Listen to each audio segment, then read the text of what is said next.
ফুটকি খেলে শরীরের উপকার হয়। ফুটকি শাক, পেঁপে শাক খেলে প্রেশার বেড়ে যায়। আর 12 মাসে ফুটকি শাক খেলে প্রেশার কমে যায়।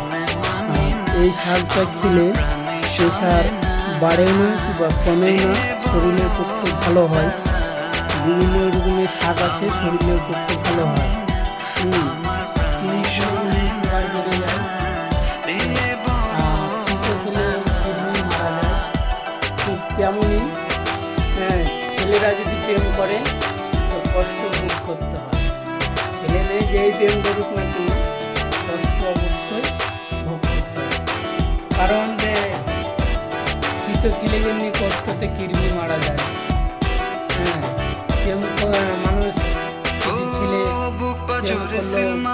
টেনশনে তার ফুটকি খেলে যেমনি শরীরের উপকার হয়, আর ছুটি শাক খেলে যেমনি সুগার বেড়ে যায়, কমে যায়। অন্য অন্য শাক আছে, সুগার বাড়েও না, কমে না, শরীরের পক্ষে ভালো করে। কিন্তু প্রেম করলে তোমাকে একদম কি বলবো, তোমার একদম সুগারের থেকে বাড়ির করে দেবে। যে প্রেম যদি করে তো যন্ত্রণাতে আর থাকতে পারবে না, ঠিক আছে।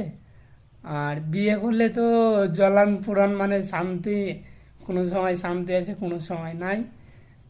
তো সবাই ভালো থাকবেন, এইসব গালাতে সতর্ক থাকবেন, প্রেম ভালোবাসায় বিয়েতে সতর্ক থাকবেন সবাই, ঠিক আছে। যে কাউকে জ্বালালে নিজকেও জ্বলতে হবে, বুঝতে পেরেছো ভাই। কাউকে জ্বালালে নিজকেও জ্বলতে হবে। তাই তোমরা কাউকে না জ্বালিয়ে নিজে জ্বলে লাভ নাই।